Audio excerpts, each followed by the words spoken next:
Hi, friend. I'm good. How are you? I'm good. So good to see you. I was going through my camera roll from Social Media Marketing World, and I remembered the one where you and I were at the eChem. Right. And they were like, "What are you wearing?" Right. I was like, "Oh, I missed those days. That was so good." Oh, I know. I mean, because immediately after we did that little interaction, we went into lockdown. I mean, I think you know this story because you've actually visited me while I've gone live writing the book, but I was so inspired by, of course, everything you're doing with live streaming, and also a story that I heard from one of my friends at Social Media Marketing World that I was like, you know what? And I think you probably know Melanie Diesel too. She had a brand new book for this year at Social Media Marketing World. She's a friend of mine. I saw that and I got a little jealous. You know, that kind of author green monster came out going, "You have a new book and I don't." Yeah. So I got back on Thursday, I think, March 4th. And on Friday, March 5th, I went live for the first time with my consecutive nightly live stream of writing the book in real time. That's so cool. Well, it's insane. And I understand you know something about the pain of writing a book. I do. Because one just came out, right? And we'll talk about that in detail in the second episode of, the Nonfiction Brand podcast. But I do want to kind of tease it because it's really exciting because it's smoking fresh. I just pulled up the Amazon.com page for it, and it says August 25th, 2020 was the launch date for the Ultimate Guide to Social Media Marketing, which is now available on Amazon and I'm sure other places as well. Yeah. Wow. Congratulations on that, because participating in a book like that takes a lot of time, a lot of effort, but mostly, and this is what I want to talk about, a lot of valuable expertise that people will want to get in the form of that book to, I guess, permanently memorialize that which you give so freely all the time. Stephanie Liu, spelled Liu. I want to get down to the very beginning. Why did you choose to plant your flag in the world of live stream video? And not only that, why did you do it so early, relatively, in what I would call the video live streaming revolution? You already know this about me. My background in marketing goes as far back as working in the agency world. So I've been in the agency world for like 15 years. And my background is really PPC and SEO and social media. And that was fun because you got to work with like big brand names and, lead the strategy and whatnot. And it wasn't until my husband and I were like, "Oh, hey, we're pregnant. What now?" Because back then I was working 50 plus hours a week. Yikes. There's no way I could do that with a little one. And so then I decided, okay, I'm going to go off and I'm going to consult. Because if I could do it for those big brand names, I could sure as heck do it for myself. And that's when I realized everyone else was calling themselves a strategist. I was like, wait a second. What's your framework? What's your style? How do you get your clients onboarded? And I realized that most people were just using the title strategist because they like the sound of it, which I totally get. And so for me, it was really, well, how do I separate myself from everyone else that is just title hungry? They just want the title, but they actually haven't done it. And so when I embraced live streaming, this was like after Blab. Everyone was like all about Blab and Google Hangouts. That was never me. I was always behind the scenes. But now I had to step into the spotlight in order to really represent my brand, my personal brand, and what I could do for clients. And live streaming was one of those ways where I could pull back the curtain and say, this is what I do. Let me show you. And any questions that you have, I'll answer them live on air. And that's the part that really just attracted clients. Now, as far as like claiming my stake in the ground, somebody had reached out to me and said, "Stephanie, I love your show." And I was like, "What, you mean my rinky dink show that I'm running off of OBS?" And then they're like, "Yeah, can you speak at my event?" And then that's when I realized, oh, wow, I could teach other people how to live stream using OBS Studio. That was my first foray into it. And then after that, more clients came coming in. And I mean, unlike you, where you're like amazing at podcasting, I was like, I don't know if I could listen to myself rant on, on an episode and whatnot. But with video, I could be myself. I could talk with my hands, all of that stuff. And that just kind of came to be with live video. Wow. People just started to know me for that. This episode of the Nonfiction Brand Podcast is brought to you by Culture Chicken Brand Egg. What's that? It's one of my most requested presentations, now available as in-person live or virtual online presentations. If you've got a group or association that loves presentations that inspire, inform, entertain, and get you going at the same time, we should talk. Head on over to dpknudten.com/speaking to download my full speaker media kit today. And let's start talking about how I can help you get your party started. I want to stop you just a sec because I got to get my highlighter out and just highlight a couple of things and also translate it into nonfiction branding vocabulary so that everybody really understands why I get so excited about meeting you, talking with you, and having you as an exemplar to point to whenever I want someone to understand exactly what you talked about, which was I worked at an agency, meaning I was a faceless cog or engine at an agency. And I liked it. I enjoyed my job, and my clients who worked with me directly enjoyed me, and I was a good team member and all that stuff. But ultimately, the agency was not mine. I got a paycheck, and that's it. Maybe there'd be a holiday bonus if it were a great year and the owners weren't stingy. Or maybe there's no holiday bonus. But anyway, you're just you're a wage earning cog or engine. You have a major life change, the birth of a child, which congratulations, and the joys of family and all that stuff. And you realized, maybe that's not the best business model for me. And you started to realize when you looked around after deciding to leave the agency scene, there are a lot of people who are exactly like me or on paper seem to be like me. And that's the key point. On paper, because we have the same title, whether they're a 22-year-old strategist who's only worked for 6 months on their dad's, used car lot as a social media coordinator, they're now a social strategist, right? Yeah. Versus someone who worked on Fortune 500 companies developing major strategies across multiple channels, in depth, complete with editorial calendars. There's a big difference between the former and the latter.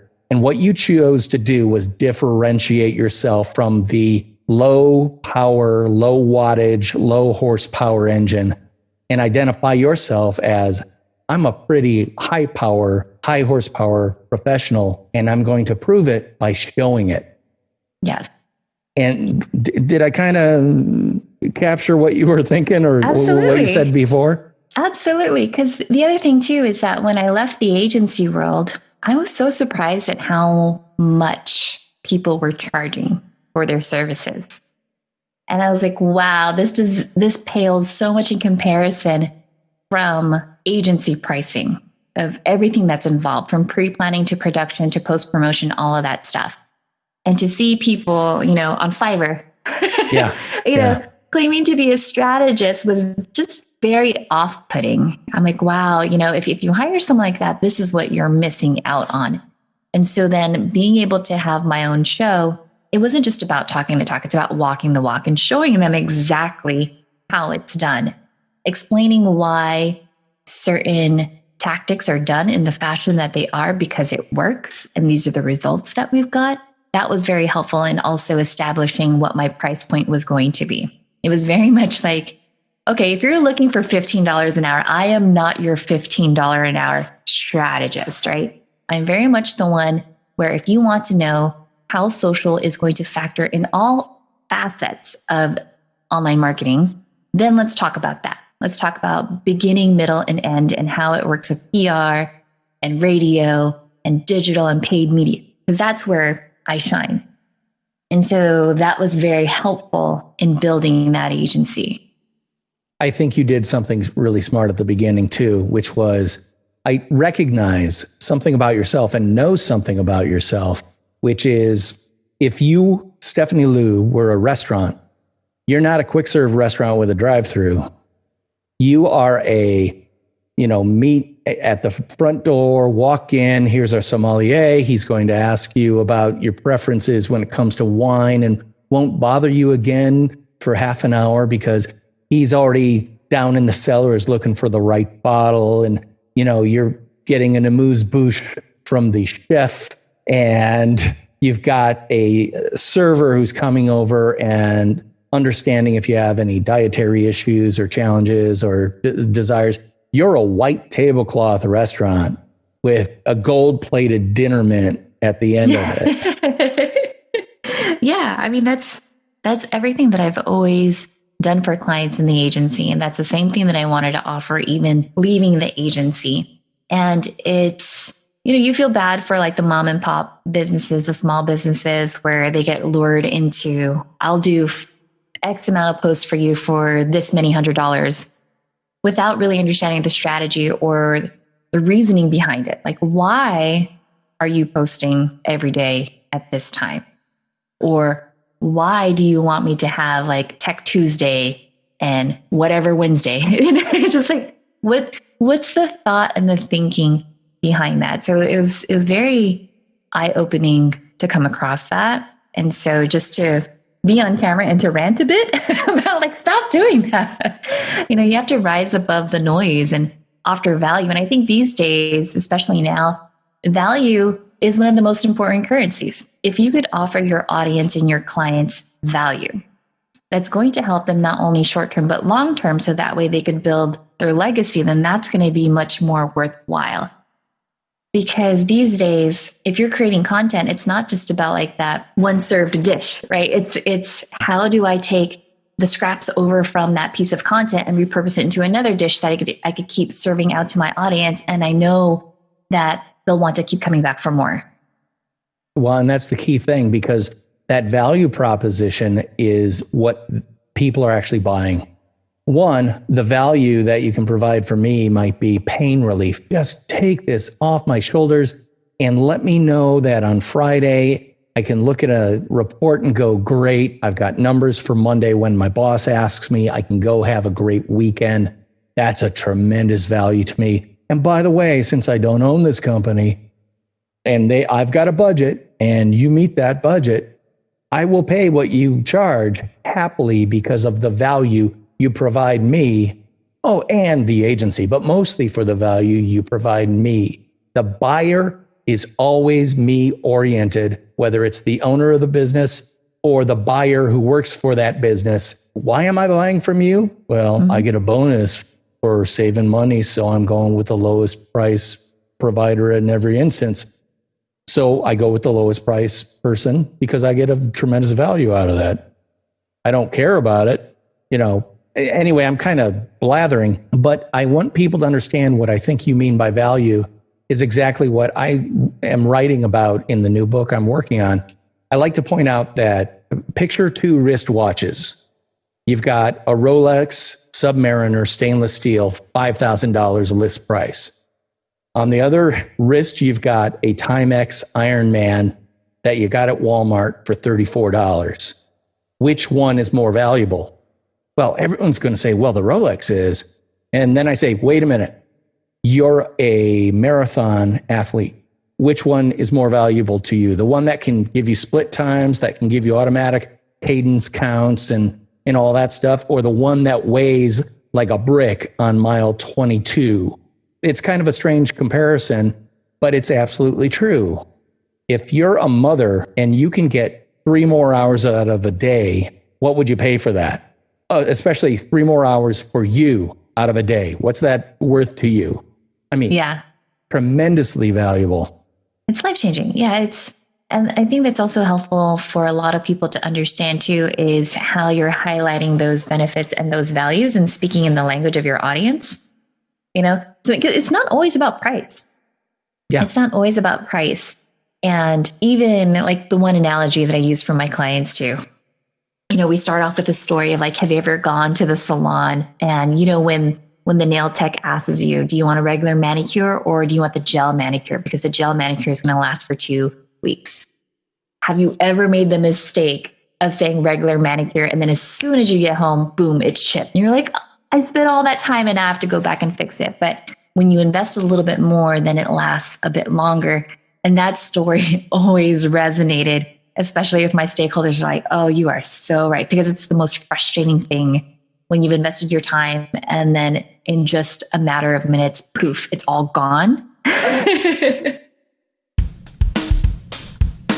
Hey, nonfiction branders, did you know I wrote a book? Well, I did, and it's called Rotoma, the ROI of social media top of mind. I wrote it with my colleague Spencer X. Smith, and it's all about Rotoma, an acronym that means Return on Top of Mind Awareness. Best-selling author and NYU Stern School of Business professor Scott Galloway called it a book that starches the fluff from social media and helps managers allocate capital and find the unicorn among unicorns, ROI. And Chief Content Officer at Marketing Profs, Ann Handley said, this isn't just a practical way to think about the return on social media, it's also a spot-on, accurate way to reframe your social efforts. Check out all the 5-star reviews on Amazon by searching Rotoma, Rotoma. Pick up your copy today and start building your personal, professional, and small business brand the Rotoma way. There you go. We told 2 different stories for a couple of different audiences. Because that, obviously, I don't get too many gel manicures anymore. I figured as much. Right. But I totally understand because, okay, I'm not going to say who it is, but someone in my extended family is buy a cheap one 10 times over the course of his or her life because they always break. As opposed to, and they can't afford the high dollar one that comes with a warranty, an immediate replacement warranty, lifetime guaranteed. Walk in the store with the broken thing. They'll give you a new one in box.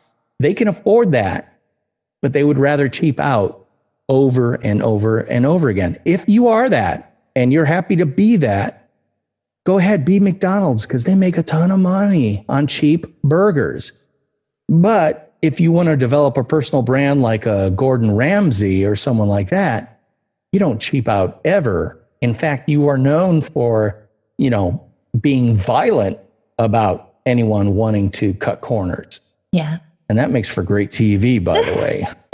So let's talk about Lights, Camera, Live, your regular show and all that stuff. You've got so many different things going on, and I follow you all the time. I'll be honest with you, I can't keep track of them all, but I can keep track of the most important thing, which is the brand that commands all the sub-brands involved, and that is Stephanie Liu. Yep. How many things do you have going on? Can you kind of give a quick survey of your kingdoms? Oh, I know, right? Well, first off, there's Stephanie Liu Marketing, which is just the boutique agency. I've had that from day one. When I left the agency, didn't need a fancy name. People just knew me by my name. My name is the fancy name, right? Right. So there's the agency that has the retainer clients. And I always bring this up to everyone because I think it's really important, even as an entrepreneur, to diversify your income streams. And so for me, it's very helpful to have retainer clients knowing that they're signing 3 to 4 year retainers. So I never have to worry because this is a long-term relationship. It's not very often that I pick up projects unless it's a super cool project, like the NASA project. That was fun. I was like, oh my gosh, this is NASA. Of course, I would love to do something with you. So there's Stephanie Liu Marketing, there's that. And then there's Lights, Camera, Live, which is the show. And the show was always about shining a spotlight on the best and brightest marketers in the industry, but also kind of catering to my curiosity of wanting to know about social media and how far it went from a practitioner level. If you notice, like Lights, Camera, Live has never really been like, oh, let's get like the keynote speaker that always speaks at these conferences. It's like, no, I want the practitioner who is banging their head on the desk and then discovered like this new hack that is just groundbreaking. And that's the person that's moving the needle in the business because that's the person that's creative. That's what Lights, Camera, Live is all about. It's for me to geek out with other people. And then there's 360 Marketing Squad, which involves Jen Herman, Amanda Robinson, and Mike Alton. So there's 4 of us in there. And that started off as a mastermind amongst like 4 friends who just wanted to geek out with each other and talk about what we're doing in our businesses, but also lean on each other because some of us are parents, some of us are single parents, some of us are dating. It's just like we all come from all different walks of life, but we are powerhouses in our specific disciplines, and we were able to lean on each other. So 360 Marketing Squad turned into a membership, and then it turned into a book deal. And it's been crazy to think that Stephanie Liu has 3 different businesses alongside with raising a family during COVID and having a kindergartner and all of that. Yeah. Well, let me ask you that question, because you started your businesses well in advance of the current pandemic. Was it beneficial that you had already a firm foundation and well-established awareness before COVID? How is that now affecting you after COVID and the lockdowns and all that stuff? I think when you've worked in the advertising agency world, you're used to high turnover rates. You're used to knowing that if a client pulls back and hires another agency, anyone on the team can always be let go. And so I was kind of the thought of being an entrepreneur and having different side hustles, having different areas where I could earn money was ingrained in me. And so when I had my own boutique social media agency, it was very much like, let's not just focus on hospitality and tourism, which I think was very helpful, because look at us now, right? That's not even a thing right now. So having clients in different verticals was very helpful in the sense that I had a broader range of what was going on in social media and digital marketing overall. So that helped out. And then also having just clients that I've worked with for a very long time, where it never felt as if I was a consultant or a contractor, but I was just an extension of their team. That they knew that they didn't have to know everything about YouTube and everything about Instagram, because I had the connections, I had the friends and the colleagues who would help me out with that. So that was very helpful. And I look at what's happening now, and I do feel bad for friends whose entire agency is only focused on hospitality and tourism, and that's it. They're done. They're done at this point. They only made inroads with clients in that specific vertical, and they're trying to shift gears. They're now trying to do things that are different from what they've done before, and they're struggling with it because it's really hard for you to think clearly when you're stressed out. Right. So I think I've been very blessed in that fact of having had that agency experience, knowing how to do social and PPC and video and live streaming. I can offer all of that on a flexible schedule. See, I always think of what you're talking about is, are you a hammer user, or are you a carpenter or an architect who can build? If you're a carpenter, fantastic. If you're an architect who can also build, even better. But if you're a hammer wielder and the earth doesn't need any more hammer wielders or buggy whip manufacturers or anything like that, you're dead. You're done. But if you are the master or, the king or queen of a tool set, you can apply that tool set to any vertical sector. Yes. Is there benefit in having worked very specifically in a sector for a long time? Sure. But are you telling me that a 30-second TV commercial is all that different, whether it's an automobile, a bicycle, or a pack of diapers? Well, it depends on the concept, that's where I come in. And let me tell you, I've had this great idea for a car commercial where the car wears a diaper. We won't go into that right now. But I will say that that's what I love about what you're talking about, is that you've diversified your client menu, horizontally, but you're using the same tool set you've always had, with an emphasis on what I would say is visual storytelling, branding, communicating. Yes.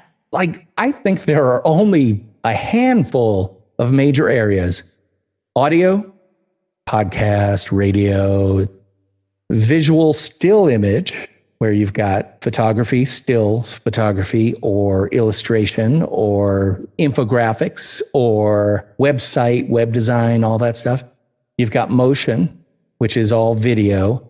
None of these things are ever going away, because video did not kill the radio star. Radio is still around, terrestrial, satellite, online, you name it. Radio is still kicking butt. The same thing with video. The written word is stronger now than ever before, which is why I embrace the title writer or copywriter and creative director, because I'm agnostic, baby. If it works, if it flies, great. And if it doesn't, kill it. That's why don't paint yourself into a corner and say, I'm all about SEO. Because what happens when AI takes over the role of SEO, which I just looked out the window. It's coming. That's very true. It's very true. I feel like technology is always going to evolve. We've seen that. You can look back at history and you could always see how things are changing. And for me, it's really always been, well, what has stood the test of time? And that's really storytelling. We love to tell stories, and it engages us and it pulls us in. And when you're being told a story, it's just like sitting around a campfire and you're feeling the warmth of it. And you want to be surrounded by others and you want to share the same stories and be around it. And I think even now, when so many of us are apart, being able to tell a story, whether it's a podcast, the written word, or even a video, it's something that we're always going to gravitate towards.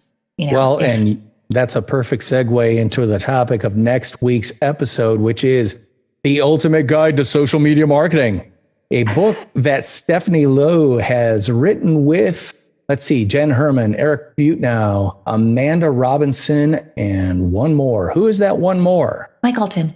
Mike Alton, of course. So it's the 360 team. That's Eric Butenow. Right. Who kind of herded the cats? Pretty much. I would say, if anything, it was Mike and Eric that got the ladies and I on board, because we just had so many things that was going on. Jen Herman was writing another edition of Instagram for Dummies. Amanda started to blow up because she had her chatbots and Facebook advertising. Live video production for me was on the rise. And they were like, okay, we'll get all of you together and put this book together. And so just to see it and to have it on hand, physical copies, chapter by chapter, you're like, wow, we did it. Yeah, isn't that exciting? Talk about a birth of a baby.